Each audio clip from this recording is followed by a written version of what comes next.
아까 종민 씨가 안 읽은 제목이 있어요. 네, 어디? 제일 중요한 건 북외교관 첫 귀순보다 이거예요. 박천의 60년대부터 핵시설. 박천이 어디냐면 지도를 보세요. 동아일보 그때 잘 썼어요. 그거네. 영변 옆입니다. 영변 옆 박천이라는 지역에서 핵시설. 60년대부터 지하에 핵시설이 있다라는 폭로를 한 거예요. 이게 얼마나 정확한 정보야. 엄청나게 정확한 정보고 당시에가 고 선배님이 그 귀순하실 때가 91년도였잖아요. 와. 북한은 NPT에 가입돼 있던 상태였습니다. 핵 확산 방지 조약. 2006년도에 북한이 핵 실험을 하면서 NPT 탈퇴를 했잖아요. 그 중간 단계였어요. 근데 이 박천이라는 핵시설이 어느 곳이었냐면 실제로 2019년 하노이 북미 회담 때 트럼프가 김정은에게 요구한 5개 북한 핵시설 중 하나가 이 박천이었어요. 그러니까 정확해. 근데 제가 궁금한 건 고영환 선생님이 당시에 어쨌든 고위급 외교관이었기 때문에 이 핵실험에 대한 정보를 알고 있었던 겁니까? 아니면 그 정도 랭킹되는 외교관들, 북한 외교관들 사이에는 이 정보를 다 알고 있었던 겁니까? 그러니까 about 알고 있는 걸 북한 외교관들, 중진급 외교관들은 알고 있었는데 이런 거는 인민무력부 뭐 부총참모장, 인민무력부 부상 이런 사람들하고 대외관 활동을 하잖아요. 그래서 뭐 거기에 뭐 박천에 이렇게 된 게 있어 이렇게 하고 이야기를 해주는 거예요.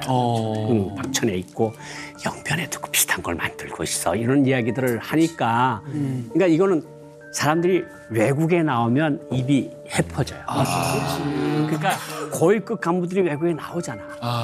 그 외국에 같이 다니고 그러면 술 한잔 먹으면 이런 소리가 나오는 거야. 뭐 우리가 의지할 수 있는 건 핵무기밖에 없어. 이런 이야기예요. 사실은 뭐 와서 이 서기실이라는 개념을 모르더라고. 김정일 서기실이라는 개념을 여기 안기부가 모르더라고. 비서실. 서기실이라는 게 여기로 말하면 청와대로 말하면 비서실인데 그렇죠. 거기를 통하여만 정책이 나오기 때문에 거기 사람들이 대단히 세다. 그리고 최고사령부가 북한에 없다. 최고사령부는 총참모부의 한 개 처가 최고사령부 처다. 이런 이야기를 와서 다 이야기를 했어요. 조직 도를 다 알려주시고. 원에 있던 사람들이 많이 혼났다 그러더라고요. 이게 한 사람이 이야기한 게 몇백 명이 연구한 것보다 훨씬 더 많다.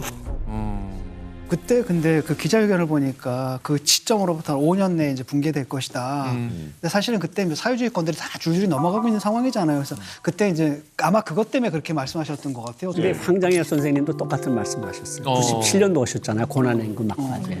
그렇죠. 선생님 북한 몇 년에 나갈 것 같습니까? 한 5년 가겠지. 근데 오는 사람마다 5년이래.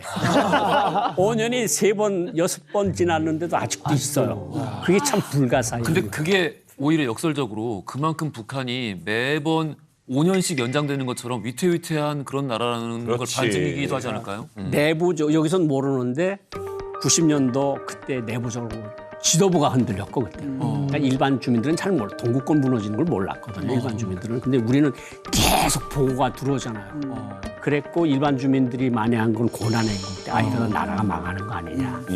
뭐 나라가 배급도 못 주고 모든 게 돌아가질 않으니까. 그러니까 계속해서 북한 정권도 위기를 겪고 온 거죠.